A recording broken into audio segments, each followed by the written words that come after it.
All right, so Larry, we heard that Hayden Wilcox was found near his home, not unsafe, unharmed. So around what time did this happen, and do we know who found him? It was approximately 7:30 this morning, within a 1 mile radius of where he was missing. The child was located actually near a pond by a neighbor that owned the property that the child was on. The dog was with the child as well, and the law enforcement officials responded to the area quickly and assessed the young man's condition. Paramedics with UT Health Northeast arrived on scene, checked the child out. He was unharmed, which is wonderful. Thank God for that. And it's a happy ending at this point. Do we have any idea what led up to Hayden? Was he just wandering off? Do we have any clue what led up to this? We don't know at this time. The only thing that we know at this time is that he is safe and he is in good spirits, and we will probably find more out as the day progresses. What kind of investigation does this require now that you have the boy home safely? I can't really get into that as of yet because it's unknown Yeah. at this point. But as we figure things out, we'll let y'all know a little bit more. Similar question, kind of more so on the personal side rather than the investigative side. What are the next steps for the family and for Hayden? Like looking at today, what do they expect to do today? The main thing that the family and anyone else can expect today is that we are so thankful to God that this child was found and he was unharmed. And I'm sure there's going to be a lot of hugging and kissing going on today with family and friends at this point.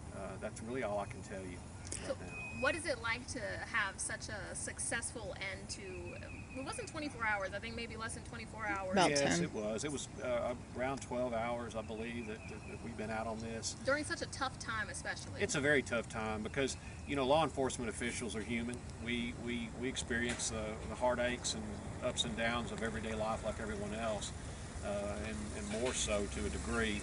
But we are always preparing ourselves for the worst, so it's not such a shock when it happens to us.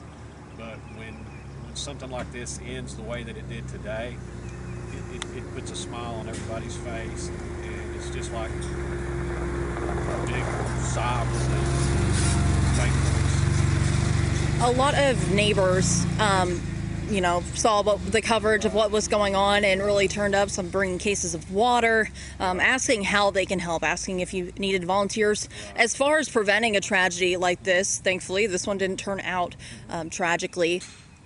What suggestions do you have for community members, know your neighbors, anything like that, so you're looking out for each other? Always. I mean, it's always good. I mean, East Texas is a special part of the country, and it's full of good people and hard-working people, and the neighbors in this community are no different than that. They pulled together. They were concerned about this young man. Their outpouring of love shown immediately, and just get to know your neighbors and network with one another, and try to look out for each other. I mean, I think that's one of the things that's going away fast in our society, of cell phones and tablets, those sorts of things. We don't get out and talk to our neighbors as much as we used to, and I think that's very important. The mother told me that she never believed he was in any danger. Did that surprise you? Ma'am, I don't know anything about that, so I can't comment on that right now. Yes, sir. Can you talk about the area that y'all did search and how expansive it was, and then just like the community helping out, did that help or did that hinder any part of the process? No, the community helping out, exactly, it helped. And the neighbor who found this young man on his property, I mean, he knew what was going on, and he saw something suspicious on his property, looked into it, and found the child asleep. That's huge. We don't discourage people from helping us on situations like this, because you know, the more people that we can get in a coordinated effort, the better off we're going to be.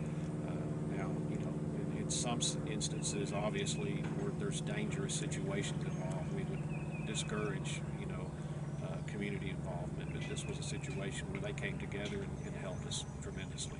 About how many people were assisting?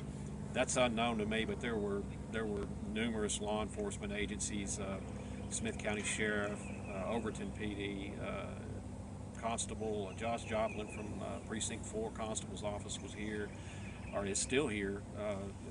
Texas Department of Public Safety, our police department, Troop Police Department, area volunteer fire departments. I've seen Jackson Heights VFDs out here right now. Just in the Bloodhound unit from the Texas Department of Corrections was here. So we had DPS out here with their helicopter. It was a massive effort again, and we're just so happy that it ended the way it did. We were able to catch, as we were waiting here for updates, the International Alert Academy, that group of gentlemen kind of breaking into the scene. Can you kind of talk about when a group like that is called in? When we've exhausted as much of the efforts as we can in an immediate time frame to, you know, start reaching out for people that are specifically trained to do search and rescue, as these young people are at the Alert Academy. Highly trained, a very good organization that we've used in the past several times. And but that decision was made that they would be here at daybreak. But I want to clear, so a neighbor is, at the end of the day, who found Hayden? At the end of the day, a neighbor found Hayden. That's great. Yeah. All right, that's all I got. Anything else you want to add? I'm sure you're tired. No, I'm good. I'm fine. I'm fine. Thank you.